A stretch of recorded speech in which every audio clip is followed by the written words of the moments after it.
Hi there, guys. This is Rita. Hey, everybody. This is Amanda. And you're listening to I Don't Know Her, the podcast about women that you haven't heard of. You probably should have.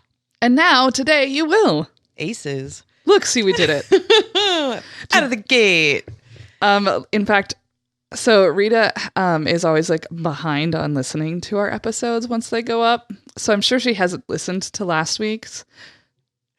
Oh, damn it. I just gave her a glare and she just didn't even answer. I don't know what you're talking about. But Lucas tacked on the end of it a little bonus of you not being able to get that right last week. I'm enjoying the bonus material at the end. Yeah, I do too. Yeah, because honestly, when we're in the midst of doing this, sometimes I lose myself in just hanging out with my friend, and then later I'm like, oh yeah, I said that. Oh yeah. Oh yeah. Oh yeah, that was said. So we have in our house this weekend been binging the new season of Veronica Mars, which is on Hulu. Oh, it is? Mm-hmm. The whole series is on Hulu plans. now. Did you ever watch the original? I did not. A lot of people, I did not have access to it, and a lot of people would talk about it, and I didn't know anything about it. I didn't watch it when it was first on. And I think that was because I didn't have access to it. Mm-hmm. There was this brief period of time, we had satellite TV when I was a kid. Actually, when I was in high school, and prior to that, we'd had cable. And there was this whole situation when the WB became the CW. Oh yeah, and for a couple of years, we didn't have access to it because we had cable, and on cable we'd had WB, but on the CW was on satellite or something. Mm-hmm. So, like, Abby was talking the other day about watching Dawson's Creek. Oh my gosh. And I was like, and same with Buffy, like, at some point I stopped watching because I think I couldn't watch it. And I remember going to college, and my freshman year, I had access to the CW or WB, whatever it was then. And I was like, trying to watch Buffy, but I had missed like 2 seasons, and I was like, "Who are you? Sense. Yeah. Who are you? What are you doing? She's a lesbian now?" Okay. Yeah. I didn't even know there was a whole lesbian storyline until like Willow's way later. Storyline. Yeah, because when I first started watching, that was not it. Mm-hmm. Willow was like pining after Xander, and Xander was pining after Buffy. Yeah. Right. Yeah. Okay. Pretty much. Yeah. I'm crazy. So I think I missed the first iteration. Like I missed when Veronica Mars was first on, but for whatever reason, probably about 10 years ago or so, when my wife and I first got together, okay, don't come after us, feds. She had this program on this old ass computer that would rip DVDs, and then we could burn them and have our own copies. Oh yeah. So we were on the Netflix before it was streaming, and we would get we were on the 3 DVDs at a time situation. So we would get all of these DVDs, burn them, send them back immediately. So we would have maybe 9 DVDs in a week, and we would burn all of them so that we could have, whenever we wanted to watch them, we would be able to watch them. Yeah. And that's how I got the entire series of the first iteration of Veronica Mars. And there's only 3 seasons. Oh. It wasn't on for long. I didn't realize it was, so short. But I think that Veronica Mars is probably the most openly feminist show that ever existed. That was meant for teens and young adults. So I was not only was I a huge Veronica Mars fan to begin with, because when I did finally watch it, I was like, what? What? How did I not know about this? How did I not know? But then when they decided to reboot it this time around, first off, they have a cult following because a couple years ago, it was fan funded to make the movie. Oh, whoa. Okay. Yeah. So, and I think I contributed to that, but I don't remember. I'm pretty sure you probably did. And so the movie came out, I think 4 or 5 years ago. And then for whatever reason, it got rebooted as a TV show. But now Kristen Bell's our age. Yeah. Right? She's in her mid-30s. And her character, Veronica, is as well. And that has been a really interesting new twist to it, is watching, like, she's an adult now. The content is more adult. Mm-hmm. And it's still got that, like, really great, incredible feminist vibe. And Veronica has always been angry. Mm-hmm. She's always been a character who is, like, fucking pissed. And in one of the episodes that I just watched this weekend, she's like, well, when, you know, your best friend gets murdered and you get raped in the course of a year when you're a teenager, it really impacts who you become. Mm-hmm. And I was like, when do we ever get that kind of, like, raw honesty on a television show that features a teen girl? Yeah. And now an adult woman. So now we get to see this, like, whole different person who's an adult. And how does it look later when you haven't ever properly dealt with your trauma? Mm-hmm. And there's this really interesting storyline because her boyfriend in the show, he was the bad boy in the first version, and he was, like, always unhinged, and that was kind of sexy, you know, like, oh, he's a bad boy. Yeah, he's the one that you're not supposed to be with, but you're going to be with. And yeah. And so that was a really hard thing because, like, she in the last season had started dating a nice boy, and all the fans were like, no, I want bad boy Logan back. So when the movie came along, she gets back together with Logan. And so now in the series, the new series, she's with Logan, except that Logan has transformed because he's been going to therapy. Oh, it's like real storylines for And like us who actually have gone to therapy and done these things. and she is like 100% dead against going to therapy and doesn't like therapy Logan. Oh my gosh. I was like, there's this one particular scene that absolutely floored me where she's like mad at him because he was supporting her. And she was like, I don't like this Logan. I want the old Logan back. And he gets really, really mad. And that's like part of his thing is he's got an anger problem. And he punches through the cupboard. Jesus Christ. Okay. And he is clearly like upset by it. But she just like starts mauling him with her mouth because she's so turned on by it. That's toxic. Right? So the next day he's like, he's had this time to think about it. And the next morning he's like, that's what you want? Because that's not who I want. That's not who I want to be. Wow. And I was like, whoa. That's some real shit there though, too, because there's some people that want the worst parts of you because it benefits them in some way. And that's a real issue. Yeah. And it's like this layering of this character, right? Like we know her to be this super badass, always fighting for justice type woman, take no prisoners. And yet she's got this like compulsion to want to be with somebody who's not good. Like it feels like now that he is helping himself be a better person, she is not okay with that because that's not what she deserves. And that felt really real to me. That as a woman, I think we often do that to ourselves. Like we think we're worse people than we really are. Yeah. And so we find ourselves wanting to be with people who make us feel shitty. Yeah, kind of like I deserve it, personal flogging, things like that. I mean, for years for years in my relationship with my wife, I've been like, well, if she leaves, it would be totally fine because like I don't deserve this nice person. Oh my God. Right? I actually just last night was talking with a coworker of mine. We're cleaning up and just chatting.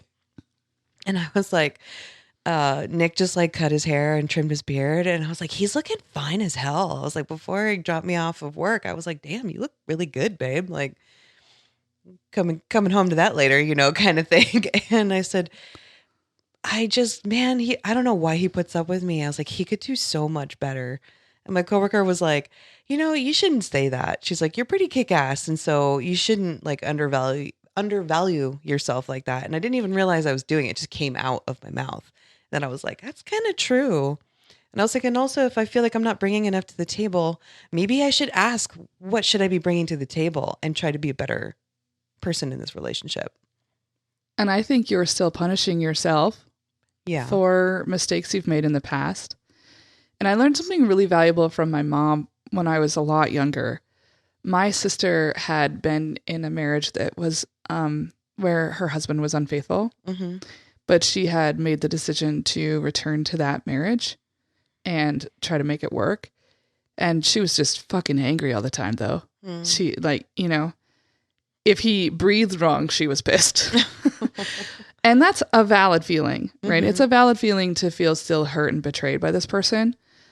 But my mom told me then, she was like, when you make the choice to bring someone back into your life that has hurt you, you are also making a choice to forgive them for that pain, and that you're willing to work on moving forward and not staying stuck in the past. So if you're not willing and ready to do that, then don't stick around with them, because it's a disservice to both of you. Well, it's wasting both of your time. And I just had like not even considered that like if you make the choice to bring someone back into your life, you have already agreed that that is not going to be a sticking point for you. And listeners, you can disagree with my mom, you can disagree with me, but it certainly opened my eyes to the idea that, you know, it takes two people. And when you make a choice to stay together after one person has done something that was not great, then you're making a conscious choice, and you have to be able to live with that choice. And if you can't, then don't do it. Yeah. You have a choice. Yeah. Well, we got deep already. Talking about marriage. Sunday and trauma. Sunday fun day trauma. Veronica Mars. Shit. Okay, tell me about your lady. What you got going on for her? What kind of woman? My lady is an artist. An artist? Mine is a skateboarder. What? Oh my gosh. Okay. I'm going to talk about Patti McGee. I don't know her. She was the first female professional skateboarder. Nice. I know. I was super stoked when I found her. Okay, so Patti McGee was born August 23rd, 1945 in Ocean Beach, California. She's the same age as my mom. My mom was also born in 1945. Wow. From a young age, she and her brother were into what can only be considered dangerous sports. Okay. Yeah. A little bit of a daredevil, probably. Before skateboards existed, Patti was trying to skateboard. She got her first set of roller skates when she was about 7, and she really liked being on roller skates. So at 9 years old, she nailed a 2x4 to one of her skates, and she would roll downhill on it. But she would sit on the 2x4 and then like lift her feet up and then like, woo, cruise down the hill. This is what happens when both parents work. Or it's the 60s or whatever, and nobody's watching. So her and her brother like sitting at home watching TV, and they see a commercial on like Saturday morning cartoons or whatever for this new contraption that's like a wheeled box. And so they decide that they're going to make that at home instead of trying to buy it. So they grabbed fruit boxes and nailed those to skates. My God. And then they would go downhill in them and then eventually crash, and the whole thing would like Burst. explode. Those didn't last long. So she actually returned to her 2x4 nailed to a skate. Because why not? Go with what works. And she started practicing on it regularly until she could stand up on a 2x4 nailed to a roller skate. And we're talking about the metal roller skates at this time. Oh my gosh. Yeah. Ugh. And they're like real slick. Yeah. So Patti also saw these. Her brother was like, I think we can make these a little bit nicer. And her brother was in wood shop. So he was like, why don't I make a board specifically for a roller skate? So he started making handmade decks. But they didn't look like what we think of right now as a skateboard. Yeah. But they were pretty close. And then he would strip the skates and then attach them to the bottom of the board. And that was basically what she started on. And really the reason why they were so into this skateboarding, or even the idea of it before there was a skateboard, was because they were surfers. Yeah. And they wanted to be able to practice their balance, their maneuvers, whatever. You can't get to the ocean every day. You can't. You can't get to the beach every day. And, some days the waves aren't right, the tide is washed out, whatever. So this was a great way to practice when you weren't able to get on the surfboard. So around age 13, which is 1958, Patti started surfing, sailing, and diving. Yeah. Surfing was like Patti's absolute dream. That was her way of life. She would do whatever she could to get to the beach to go surf. And there were a lot of surfers that would ride around on these homemade skateboards to pass the time when the tide was out so that they could practice. And there were a lot of girls too. It wasn't just a boy-led sport. We're going to get to that later.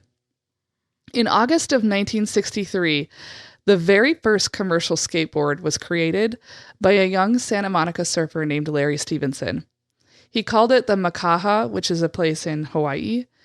And so his Makaha board was a solid piece of ash wood.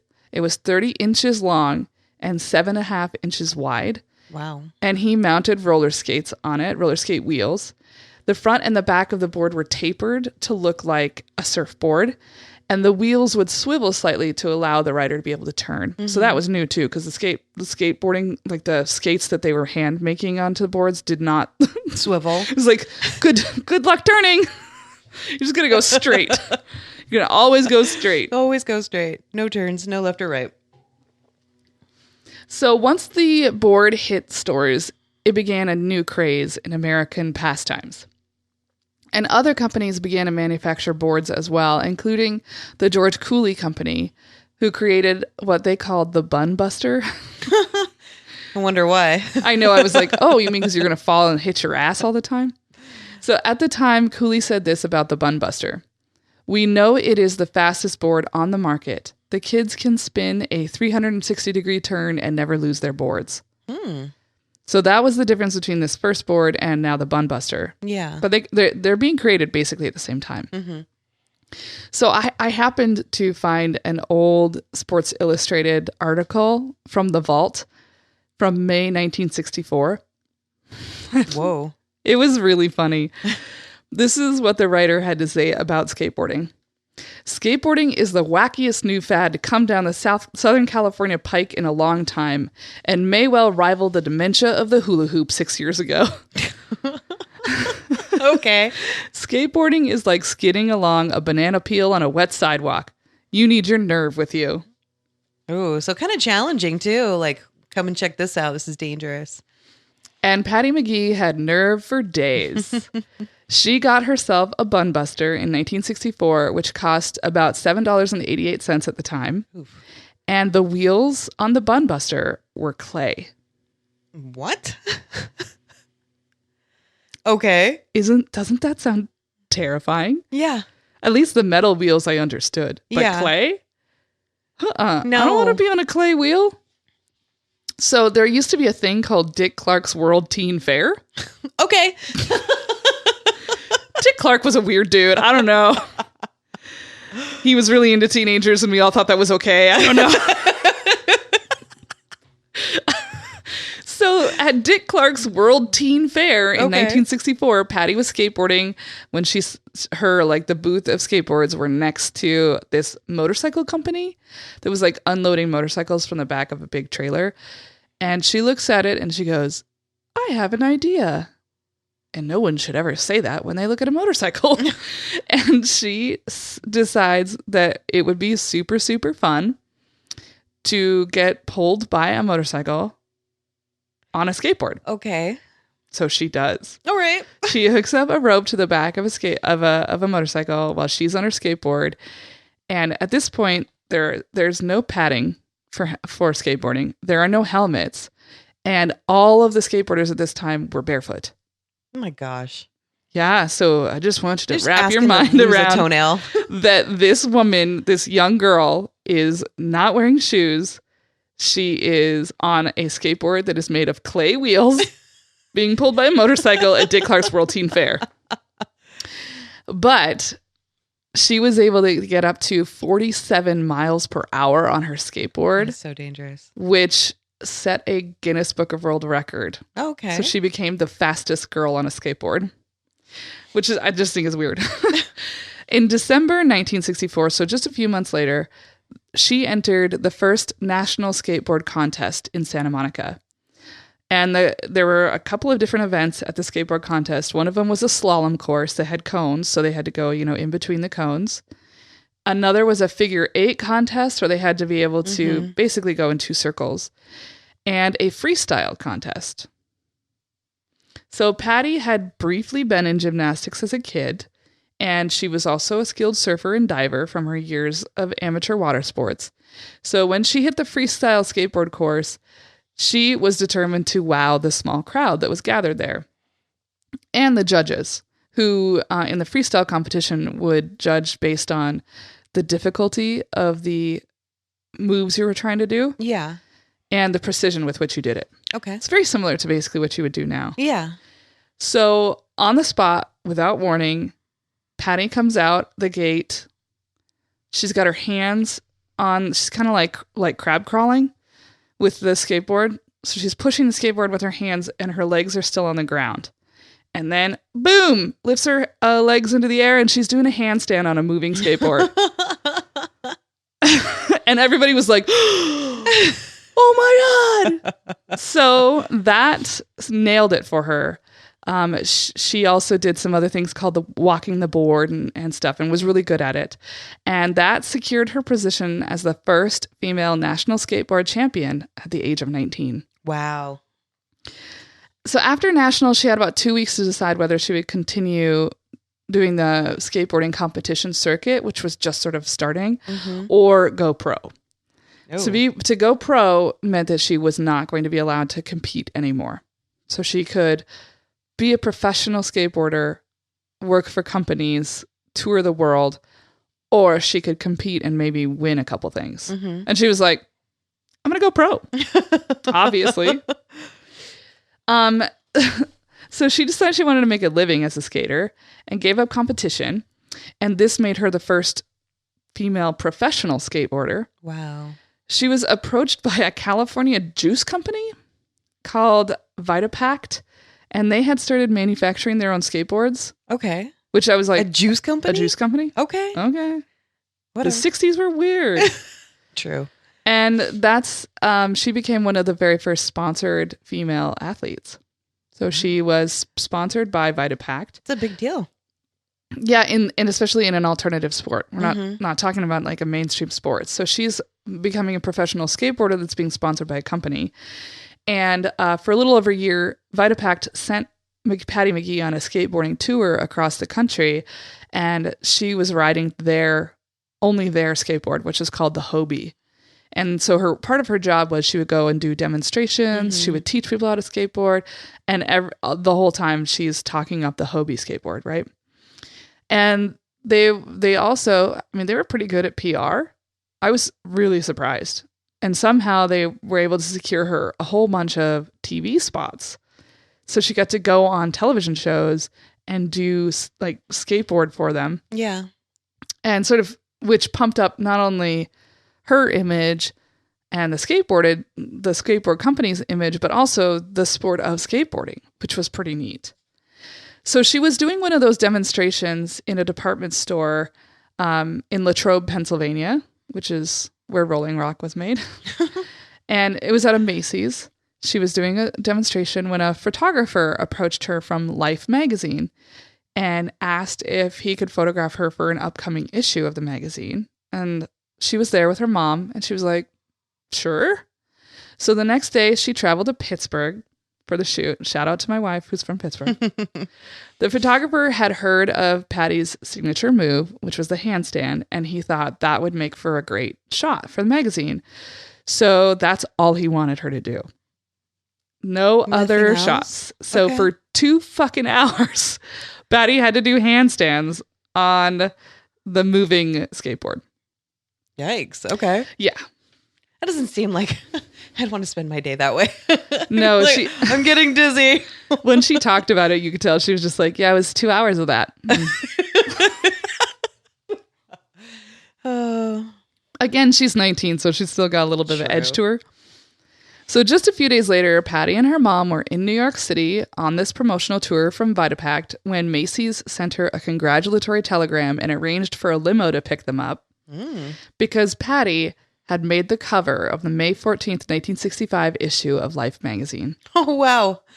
Really cool. It's such a cool shot. So on that same tour, I mentioned that like there had been really great PR.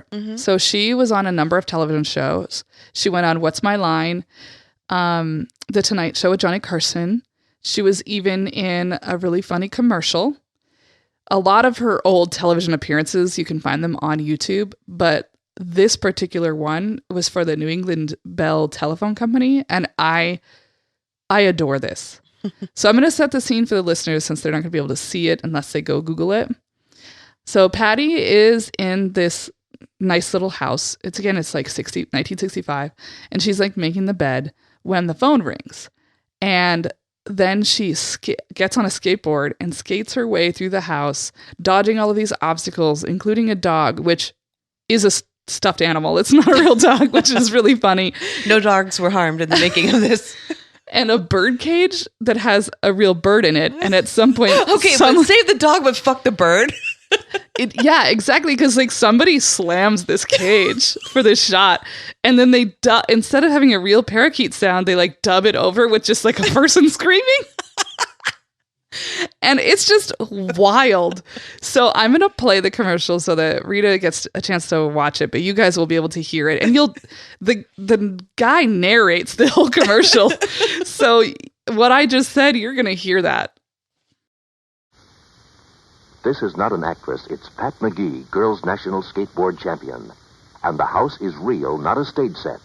Pat's going to demonstrate her unusual method of saving steps whenever the phone rings.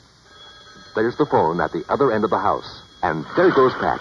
Out the door and down the hall. Watch the dog, Pat.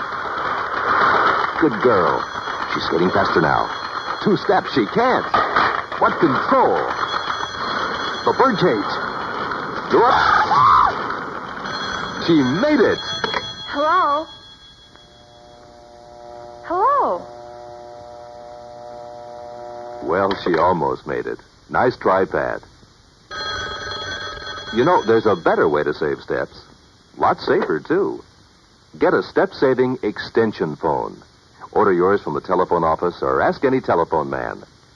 Cost less than $1 a week. That's a really cute commercial. I adore that commercial.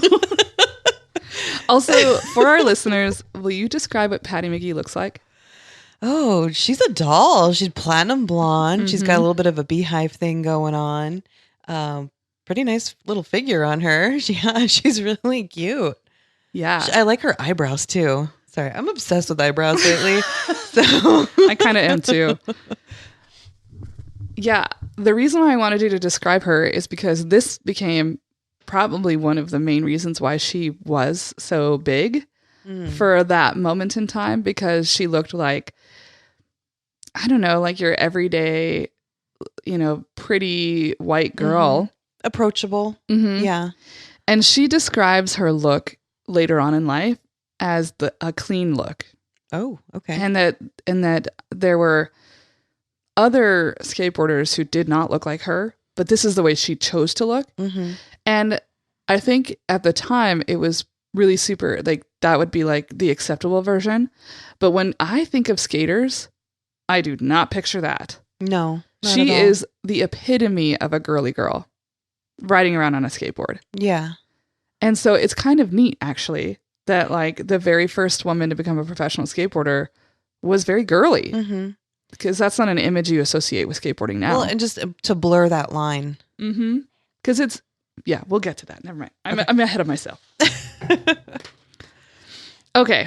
So in addition to appearing on the cover of Life magazine, Patti was also featured on the 4th ever issue of Skateboarder, which once again made her the first woman to be featured in the magazine. Wow.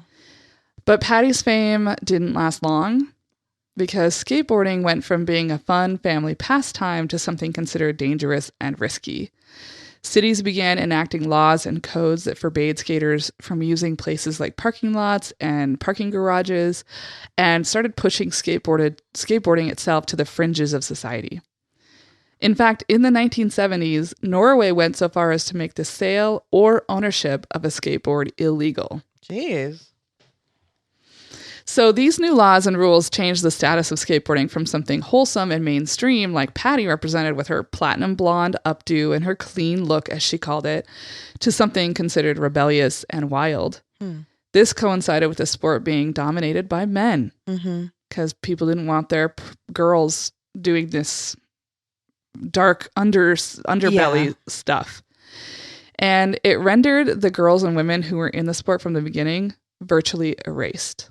You can actually go on YouTube and find the 1965 girls skateboarding championship. And it's like the oldest girl there was 15. Jeez. And there were hundreds of people there to watch this. It's like how we think about the X Games now. These people were super fucking into these girls skateboarding. And they were doing handstands and walking the board and figure eights and all kinds of cool stuff. And the style is obviously much different. And now things are even more intense and riskier and cool moves. But again, this was like the skateboard had just been invented. Yeah. And they're doing these incredible little tricks. And I had, when I was 12, 13, I wanted nothing more than to be a skateboarder. Me too. Because that was like the scene, right? Like the Seattle grunge scene had become the main music scene, the main pop cultural scene. And I was super, super duper into it. And there was this boy who lived a block away from me, and his family built a half pipe in their fucking yard for him. Whoa. Yeah. And he had that, what we now call the butt cut, but it was so hot. The butt cut. You know, where it's like split down the middle. Had that gelled and everything. Maybe if you were cool, you had the blonde tips. Oh, so no. That's a little later. I'm talking the grungy butt cut look, like where you didn't wash your hair for days. Ugh. That was the look du jour, right? So he and all of these boys would hang out at his house, and I could see them from my front window, and they would skateboard. And I wanted to go skateboard. And I remember trying to do that once, and these boys were just like, girls can't do this. You're so dumb. Get out of here. You don't even have a fucking skateboard. Get out of here. What are you wearing? Knockoff Vans? It was not a pretty sight. And so I never did, because I was like, well, I'm not allowed to. Yeah, I very much felt the same way of being, because I was also very much a tomboy, and I liked stuff that was rough and tumble. And so I was the same way. I wanted to try it out and stuff, and getting made fun of. And what are you trying to be, a boy? Is that what you want to be? And I'm like, kind of. You guys are having more fun than me. So it really kind of irritates me to have figured out now as an adult that skateboarding always had girls in it. Yeah. From the very beginning. But I didn't know that. So Patti gave up the sport of skateboarding, and instead she picked up skiing, Avi. Okay. And she moved to Lake Tahoe in 1970, and she skied there for 3 years. And when they say that, I assume they mean like she skied it as a sport, like professionally. Yeah. But I couldn't figure out, like, nobody really expanded upon that, so I could really figure out, like, what did she do in skiing? Yeah. But anyway, she moved to Tahoe, skied there for 3 years, and then after that, she moved to Nevada, where she went a wildly different path and started doing mining turquoise and became a leathersmith. All right. I mean, she likes to do things. She's fucking badass. Yeah. And so even now, every time she appears in public, she's wearing handmade turquoise jewelry that I was like, Rita wants that. Rita wants that. You need to make avid collector of turquoise, yes. So for the next 15 years, Patti ran a southwestern trading post in Cave Creek, Arizona, where she raised 2 children, a son and a daughter. When her kids were little, she would skate with them a little bit, and that was basically the extent of her skateboarding until 2001. That year, Patti's daughter Haley was in a broadcasting class in college and wanted to interview her mom for this television show that she was helping make. And Haley specifically wanted to interview her because she was like, I think you were the first professional skateboarder, Mom. And her mom's like, maybe I was. And so she interviews her, and this sparks Haley's interest because 2001 is the end of it's the end of the 90s, but skateboarding is still that's like when the X Games is starting and stuff like that. And she was like, there are so few girls being represented in these. But my mom was skateboarding when the first skateboard was invented. So like, we need to have more stuff for girls. So she says, hey, Mom, let's go into business together. Okay. So Haley had learned how to be a screen printer. So they decided to start a little small business together, and they used images of Patti from the 60s as their like logo and what they would make. And they made skatewear for girls. Okay.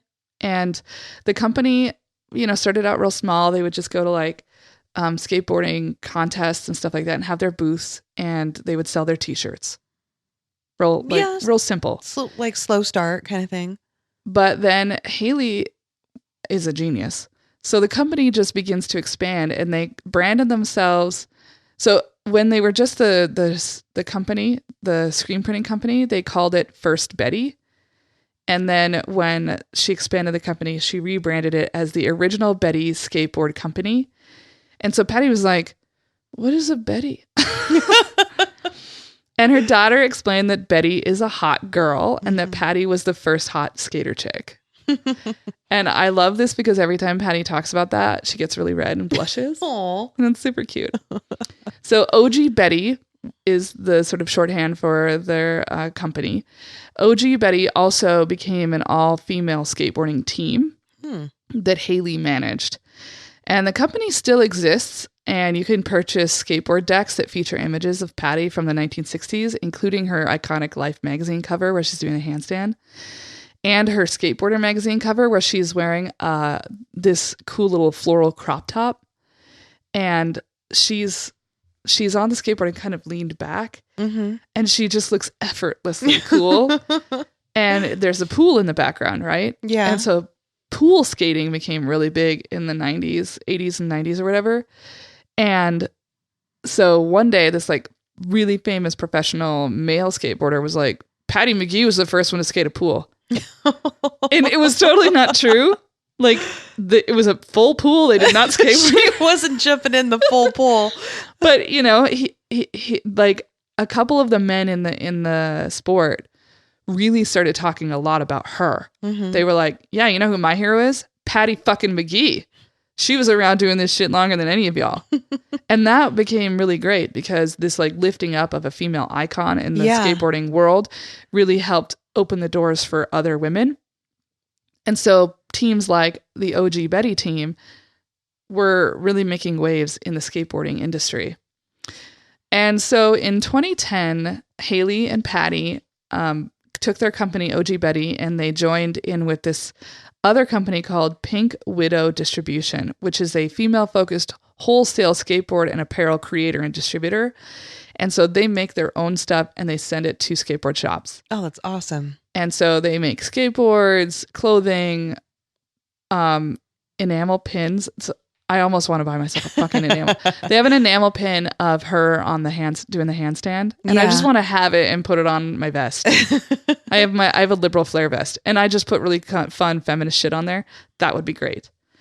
And they also, Pink Widow Distribution also still does screen printing. Oh, cool. So Haley runs that. So in 2010, when they joined Pink Widow Distribution, that is the same year that Patti is inducted into the Skateboarding Hall of Fame, becoming the first woman inductee. Oh, wow. That's so awesome.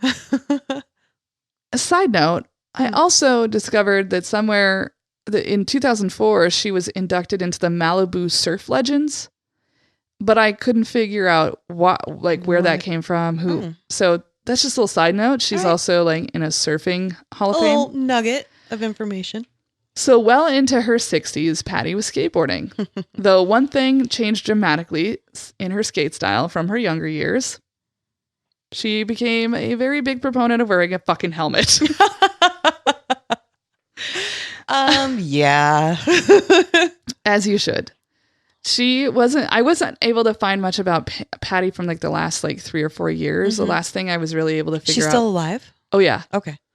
But I couldn't see anything necessarily like all of the interviews and stuff I read were all from like 2011, 2013, 2014. And that was like the latest I could find stuff where she's talking. Okay. But I did social media stalk her daughter, who has a public Instagram page. Nice. And Haley has posted photos of her with her mom. And it looks like they're doing great work still. It seems like Patty's still very involved with the original Betty Skateboarding Company. And just if you're curious about them, you can find them on the web at ogbetty.com. Cool. So the last thing I want to do is leave you with a quote about Patti McGee from a woman named Courtney Payne Taylor, who is the founder of Girls Riders Organization, which teaches and promotes women's skateboarding. Courtney said this about Patti. Patti was a real icon, one of the first women to gain recognition on a global scale. She is testament to the fact that women were involved at the highest levels of the sport from the beginning, proving that everyone can skate. Oh, that's awesome. So I got most of my info from some interviews with very weird, like there was this one interview I read on this website called I Skate, Therefore I Am, and it was fucking bananas. Like the person interviewing her was weird. Her answers were, you could tell everything must have been done over like an IM chat. Okay. Because like it's her, like everything is spelled wrong, and literally no one ever spells skate the right way. It's always SK8 in these interviews. And I'm like, okay, this reminds me of Avril Lavigne. Yeah, I can't. No. So there was also a really cute little article on Scholastic, the magazine for kids. Yeah. That was done by a kid. Oh, that's awesome. Yeah, that was really into skateboarding. So I used Wikipedia. Not really, actually. There was like 5 lines about her on Wikipedia.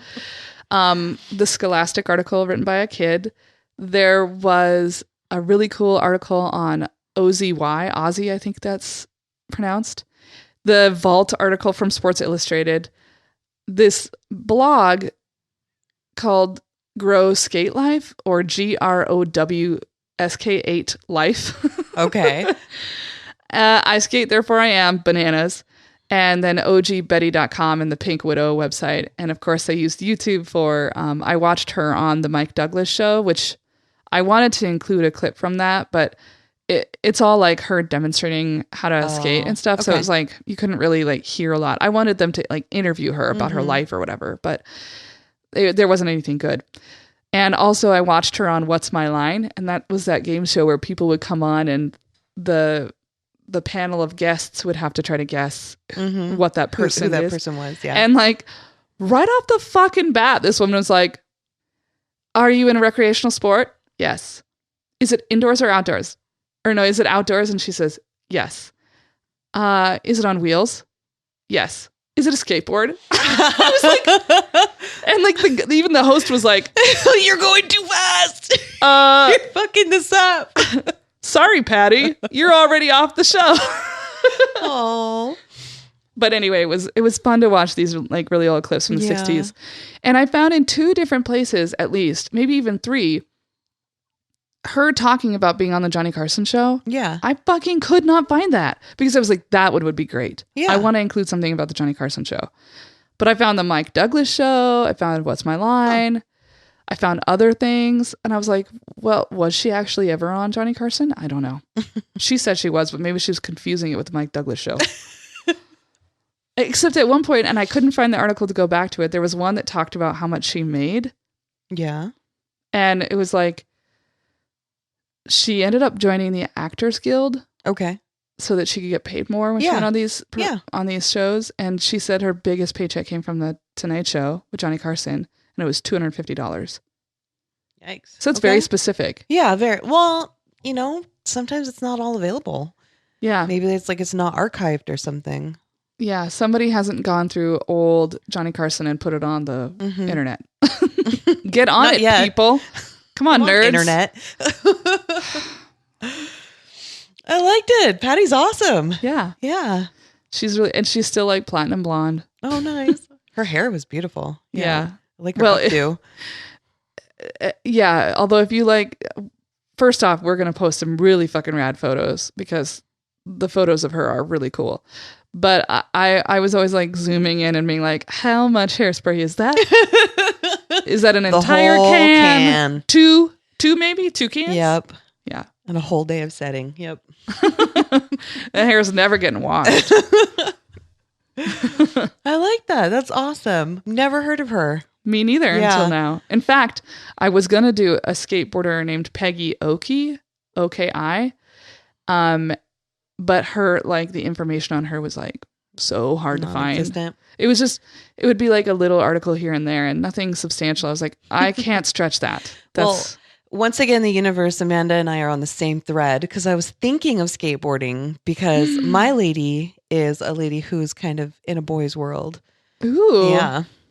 Well, then let's get it going. All right. I'm excited for this one. I think you're going to like her. All right. Have you heard of June Tarpé Mills? How do you spell Tarpé? Tarpe with a little accent. Tarpé. Gosh, the Tarpé part sounds really familiar, but I don't have like, the Rolodex is empty. So June is an artist, and she is the creator of the first female comic book heroine, Miss Fury. Well, this is exciting. I know. So I was super into comics too when I was a kid because my brothers were really into comics, and so they always had them laying around. And my brothers were very artistic, and they would like redraw everything. So like big fans of like I loved X-Men. That was one of my favorite comics, Storm. especially like when Jubilee came out, because Jubilee was young. She was like this street kid and she was Asian too.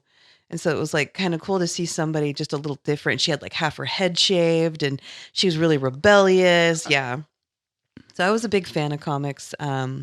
But once again, like kind of like with skateboarding, it felt kind of like You weren't supposed to. you weren't supposed to, and just like, what do you think you're doing with boys stuff? Like it's very much a space for them, and not really a space for us. And I think so. I also liked comics, but I also was in the same position. I liked Archie, but I really liked Betty and Veronica. They would have the Betty and Veronica digests that would come out every couple of months. Stacks of those. Oh my God, I loved Betty and Veronica digests. Also, I think I just really had the hots for Veronica. I still do. And I remember that I once brought one of my Betty and Veronica digests to school so I could read during our free read time. And I got murdered by my male classmates. Why? They were like, one, you think that's a comic? That's not a fucking comic. That's a girl magazine. And two, it was like, but real comics are for boys. Yeah. Yeah. And I had like grown up watching He-Man and She-Ra, which are all basically like comic books on the screen.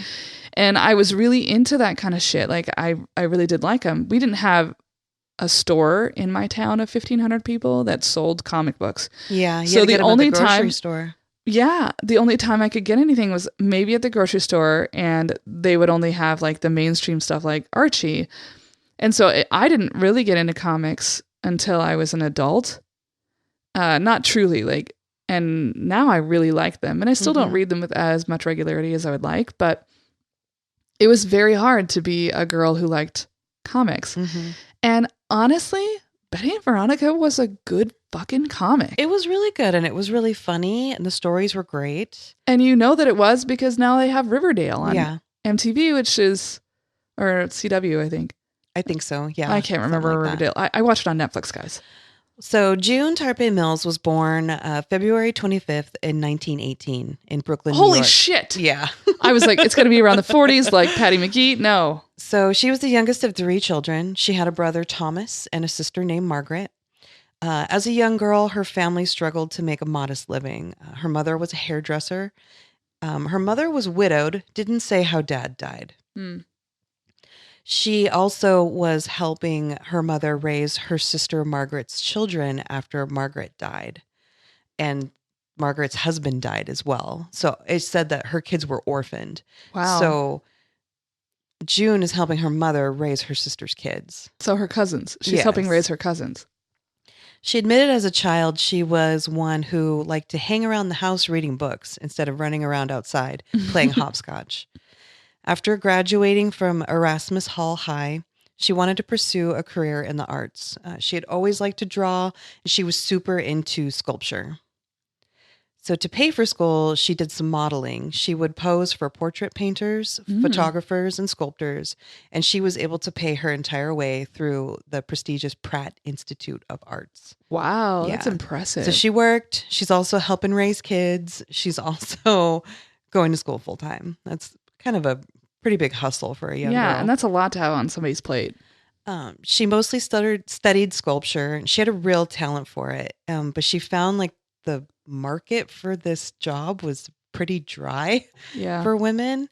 So she began to illustrate freelance for fashion magazines. June said she literally stumbled into cartooning. She was needing money. She started to freelance work for children's cartoons. There was one thing that she had to do to get steady work, though. She had to drop the June out of her name. She started signing her work Tarpé Mills, believing that the name was ambiguous enough to mask her gender. Yes, and I think I've definitely heard her name before because of that. Because of the Tarpé.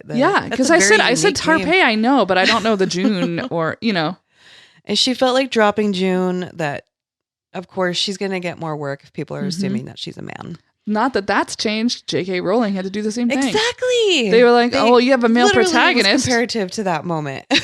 Yeah, they were like, "You have a male protagonist. You can't have a female name, or the boys won't read the books." And she admitted that she felt that way. That she wouldn't be able to do these fun cartoons for kids if they're like, "Oh, a girl wrote it," Mm-hmm. Oh, I'm glad that nothing has changed since 1920. So she created a few series based on a character named Daredevil Barry Finn, which Barry was the name of her cousin, one of her kids that she's raising. So she, her sister's kids, her nephew. Yeah. No, it's not. It's her mom's sister's kids. No, Margaret was Tarpé's sister. Oh, I thought you were saying it was her mom's sister. No. So I thought it was her cousin. This is June's sister. So it's her nephew. So and she's nieces. raising her nieces and nephews. Turned out she really enjoyed creating thrillers, and she went all in and continued with stories called The Purple Zombie, The Devil's Dust, and The Catman.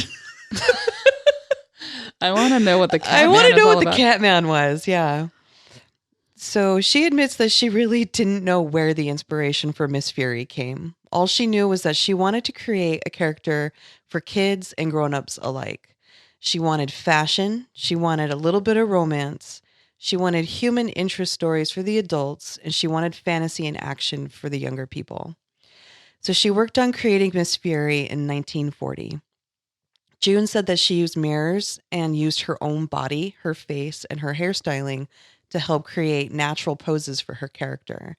So by using herself as a model for Miss Fury, she wouldn't have to hire a model and pay for it out of pocket. And she could have a little piece of herself in the cartoon because she couldn't even put her name on it, So That she's is like, fuck, really I'm gonna put my cool. face in there. Like, I'm just like picturing her posing. I want to see this in a movie. This would be a cool movie. It would. And just how brilliant, though, to use your own body, because then you can work anytime you want. You don't have to wait on a model to come or go somewhere and have to pay this person to do your work where other people are doing that. They're paying for models. So Miss Fury debuted in full color in 1941 and was run as part of the Sensational Sunday strips that were distributed by Bell Syndicate. Miss Fury was born almost a full year before Wonder Woman was even introduced. Wow. So Miss Fury originally started as the Black Fury. She was a glamorous, independent, strong-willed socialite. She has like this long jet black hair. She's got these really high black arched eyebrows. She's got a really fierce face and like these black bow tie lips. And she's got an hourglass figure. Yeah. And looks just like June too. Like June had that look going on. She was she was beautiful. I can't wait to show you a photo of her. The Miss Fury's name was Marla Drake. Her story starts... Oh my God, I love that name. Marla Drake. Marla Drake. So her story starts when she's planning on going to a masquerade party, and she hears that another woman is going to be wearing the same gown as her. Yes. Oh my God. She Nerve. She gets pissed. She's like, what the fuck? My very first winter formal, my freshman year of high school, I wore the same dress as my date's cousin, who was a senior, and it was awkward. No one wants that. My first homecoming, I had a girl wear the exact same dress as me, and I was like, fuck you, bitch. Yeah, my date's cousin, right? That is a senior thing, too. A big deal, was nominated for Queen. And I was like, oh my God, I'm going to die. They're going to murder me.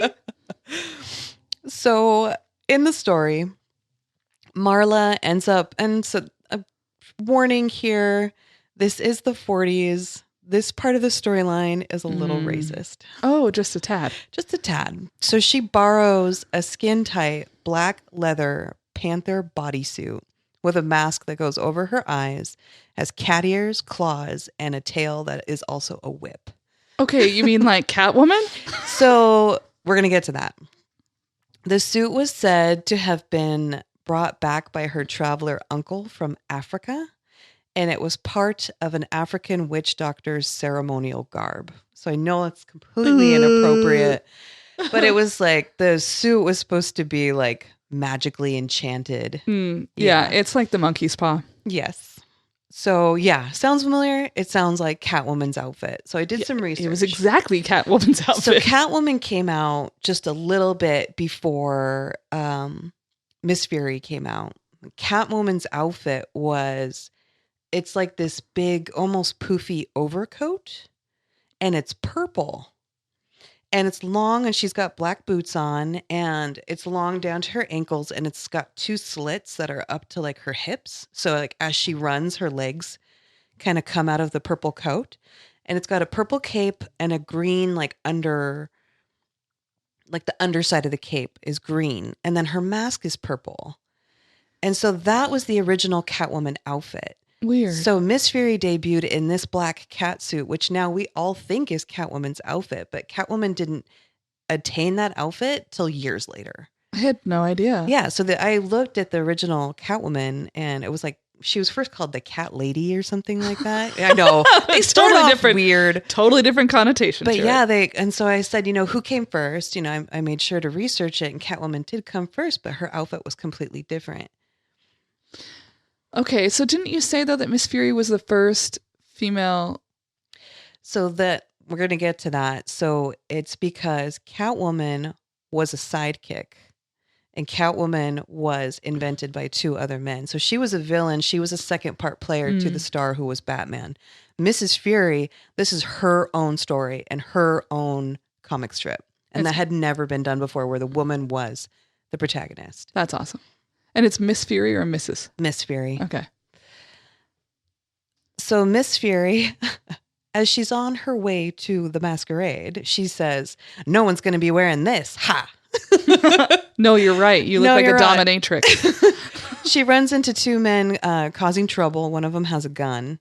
So she takes them out with kicks and punches, and she suddenly has like this quick agility and realizes that the suit has special powers. And she uses her whip-like tail to hit the gun out of the guy's hand. So she starts to fight all sorts of crimes. She fights criminals, spies, terrorists. She ends up fighting Nazis. And her Damn right she does. And her main antagonist was the Countess Erika von Kampf. She was like this German villain who had a swastika on her forehead that was hidden under fringe bangs. Wow. Yes. I want to see that. Because I also want to see, we were so anti-fascist back then. What a time. Wouldn't it be nice if we hated Nazis again? She also had, it would be really nice actually. Can we bring that back? Can we bring back Side note. Can we bring back the hatred Fuck for fascists? She had this off again, on again fiance, like a tumultuous romance with this man named Gary Hale. And she also had a side romance with a detective named Dan Carey. And they were like trying to find out who Miss Fury was. And she's like, "Oh, hey, Dan, like, look over here." So Dan wouldn't figure out who she was. And so she actually did a gender flip on the storyline too. A lot of the men in Miss Fury's life were like lovelorn over her, and they were the ones that ended up like she left them brokenhearted. Instead of like the woman, with the tears on her face while her man walks away, it was more of her doing that to them. I love that. And most of the men in the storylines also were very needy and needed to be saved. And also probably like bumbling, fumbling idiots. Yes. One of the things that Miss Fury had was like an extreme attention to detail. That reminded me of you. Ooh. So she was like a thinker and she was a problem solver. Like she was really fast on her feet. She was smart and she was sharp. And June said it was because she wanted something of Miss Fury to be attainable for real women, not just a superpower that could never really be had. Nice. Yeah. So Miss Fury went on to be published in over 100 newspapers, and Timely Comics did reprints of them that sold well over 1 million copies. Wow. Actually, Miss Fury was really popular too with World War II soldiers. Well, she's fighting Nazis. She's fighting Nazis, and it's almost like an escapism for them too, because they're able to see a different storyline from what they're doing with their own lives. So June had an edge to her artwork as well. She put Miss Fury in amazingly sexy and detailed outfits, because when she first started illustrating, she was a fashion illustrator. Yeah. It was something that male artists were not doing at all. They would put most of their females, like the females in their comics, in just a one block colored dress. I part of me is like, it's cool to have like a sexual power in those characters, but I'm sure because of Miss Fury, that is the reason why even now, like you pick up a comic with a Some woman, are like overly they're like, sexualized. there's sexual objects. Like their superhero costumes are always so tight they have camel toe. I mean, it's disgusting. And I've always really been upset by those kinds of depictions, because some of them, it's like, well, no wonder boys don't think girls can be superheroes, because This is what they're looking at. yeah, this is what they're looking at, and those women can't run in those shoes. No. They cannot fight crime in those shoes. So one thing she was able to do as well, she was able to portray real facial and real body emotion. And not a lot of people were doing that, because it was just very two-dimensional, and she was making it more detailed, more stylized. Her stories, panel to panel, were staged so that it looked almost film noir. And her drawings and storytelling were completely organic. It wasn't like jump to a scene. She was really telling a story. And fans were riveted by the excitement of the stories that she told. And it was controversial for the time, because June drew Miss Fury in one scene. She was undressing. And I've seen the scene, she's got a strap off of her shoulder. Oh, whoa, getting risque. Yeah. One time she wore lace. She wore heels. Sometimes she drew her with a whip. She had her strip pulled from 37 newspapers when she drew Miss Fury taking a bath. Oh, just the idea that underneath those bubbles she's naked. That's Exactly. It was scandalous. And June said she did not draw Miss Fury to exploit her body, but she wanted to show that Miss Fury embraced her sexuality and her confidence. She did it in it was like in a classy way almost. And June started to receive tons of fan mail and people asking for artwork of portraits of Mrs. Fury. So she ended up offering issues that had Mrs. Fury action punch Miss out. Fury, right? Sorry, do I keep saying Because she's not Mrs.? married, right? Sorry. She started offering issues with Miss Fury punch out paper dolls. Ooh, I would love that. Yeah, so that you could run around, and people were like, it was almost like what action figures are nowadays in a sense of the marketing standpoint. Well, paper dolls were just huge then, those kinds of punch out paper dolls. Did you have those when you were a kid? I did. I did too. I felt sad with my paper doll. I would play with them in church. Really? Yeah, because church was boring. Yeah. And so they were easy because you could just like, they were flat. Yeah. But I there was a thing that we did once in one of my classes with my 8th graders, and I mentioned the paper dolls, the punch out paper dolls, and they were all like, what? Oh no. They had no idea. And I was like, okay. Yeah. All right, I guess I'm old. I remember sometimes they used to come on cereal boxes too. Yeah. You cut them out and yep. And they were a little more sturdy then. Good times. So in about 3 years into the comic strip, a newspaper article reveals June as the creator of Miss Fury. And not a man. She's not a man, dear God. And that a woman created the first solo female action hero. She would become as well known as her creation because more newspapers and magazines wanted to talk about her and actually talk about how she created Miss Fury by using mirrors. I think the first article was that exposed her as the creator said, it's all done with mirrors, folks. Like, learn how the creator of Miss Fury, did this. Yeah. Which I thought was really cool that people were excited to see what she was doing. In 1950, serious health issues overcame June. She had terrible, terrible asthma. And she was a chain smoker. So she was... We also had no EPA then, so the environment was terrible. No. So she's literally putting herself out of business because she's not stopping smoking and she can't work because she's sick. So she's forced to stop. She has to, like, almost, what do you call that? Like, outsource her work to other artists and to other writers. And when this happened, the comic quality went downhill and it led to the cancellation of Miss Fury in December of 1951. So Miss Fury had ran for a good 10 years. She continued working in commercial art for the rest of her professional life, but she left the comic industry almost entirely. She briefly resurfaced in 1971 with a short story for Marvel's Our Love Story and did some new paintings of Miss Fury for a mid-1970s reprint of the old strips. Oh, that's kind of cool. And when she did that reappearance in 1971, she was almost completely forgotten. And people didn't really remember the Miss Fury comic strip. So near the end of her life, June actually began creating a graphic novel that featured Miss Fury, and it remained unfinished at the time of her death. So she ended up suffering and dying from chronic obstructive pulmonary disease. COPD? Yep. She became homebound. She was oxygen dependent, but she continued to chain smoke. She was like, I'm not giving it up. Yeah, tobacco is addictive as fuck. So. Yeah. She died on December 12th in 1988. She's buried in the Forest Green Park Cemetery in Morganville, New Jersey. June Tarpé Mills never married. She never had any children. People said she was feisty and independent throughout her life, and she had few people in her life, but they were very intense, close relationships. In 2012, this was an interesting little piece of information that I found. There was a study done by Victoria Ingalls for the American Psychological Association, and it was exploring how gender impacts the creation of fictional heroes. And she discovered that it's just 11 heroines in the hundreds of characters in comics who were created solely by women. It's women alone, not working with a team and not working with other male writers.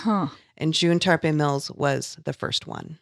Only 11. Only 11. Is that and that's in the American comic industry? Yes. Okay. So June was inducted into the Eisner Hall of Fame this year in July 2019 at the Comic-Con International in San Diego. And the Eisner Prize is given for creative achievement and excellence in American comic books. And I just wish they would have maybe done that when she was alive.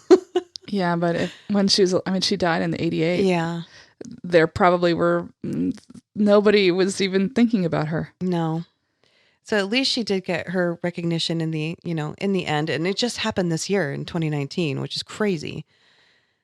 There's a really good book written by Trina Robbins. It's called Tarpé Mills and Miss Fury, the first female superhero created and drawn by a woman. And I pulled a lot of information from there. And Trina actually wrote 3 different books about women in comics. She did this one specifically about Tarpé Mills. And then she did a third one about... I forget what it was. I think it was mainly a collection of imagery, like early imagery. I got information from a comic book historian named Alan Holtz, who wrote an article for a website called Stripper's Guide. I clicked on that and I was like, dude, please don't be something that I don't. You don't want in your search history? In my search history. Not today anyway, you know. I went and got some from Wikipedia, from beyondpinkworld.com, LA Reviews of Books, an article by Kirsten Murray called Before Wonder Woman, There Was Miss Fury, talkingcomicbooks.com, and graphicpolicy.com. You want to hear something that's kind of related to that? What? So Batwoman, who, if you haven't read Batwoman as a comic, get the fuck on that. Ooh. But Batwoman was created a long ass time ago, but it was recreated when they were doing the New 52, which was like a recreation of a whole bunch of the series. And now it's being made into a show. It's going to be premiering, I think, soon, if it hasn't already, on the WB or the CW. Really? I believe it's the CW. And Batwoman is the first lesbian superhero. Really? And she is phenomenal. I love her. And she's being played by Ruby Rose. Oh, really? Oh. Who can't act her way out of a paper bag. So I'm really hoping that they got her some lessons. Because I'll be real pissed if she ruins Batwoman. I like the reference to the paper bag. I've actually used that in my lifetime, but I was talking about Keanu Reeves, and I was like, he couldn't find his way out of a paper bag. Don't talk about Keanu that way. But he's cute. It's okay. I love Keanu. But I really did enjoy this, and I didn't even know who Miss Fury was. The and when name I sounds familiar, but I can't picture her. And I saw the image, and I was like, that's Catwoman. And then to realize that, you know, a lot of these images are pulled from each other and influenced by each other. And there was another one called like The Masked Madam, and it looked exactly like Carmen Sandiego. Like the trench coat, the hat, pulled over her eyes, the red band, like all of it. And I was like, that's Carmen Sandiego. I was like, what the fuck is this? Yeah, in Batwoman, her main love interest is this detective Montoya, who looks like that too. Really? Yeah. Wow. Yeah. And so Batwoman is in the armed forces during Don't Ask, Don't Tell, and gets outed and gets thrown out of the armed forces for being a lesbian. It's a great storyline. Yeah. And check that out. Yeah, I have all of them. In fact, for our first wedding anniversary, my wife was first wedding anniversary is paper, and she bought me all of the comics. It was really cool. All right. Well, I hope you enjoyed our ladies for today. Yes. And don't forget to follow us on social media, Instagram, Twitter, Facebook. And you can also check out our website, idkher.com. And we are edited by Lucas McIntyre. Thank you, Lucas. And our theme music is featured by Jennifer Finch of L7, the song Shirley. All right. Till next time, guys. Thanks for listening. Have a great week.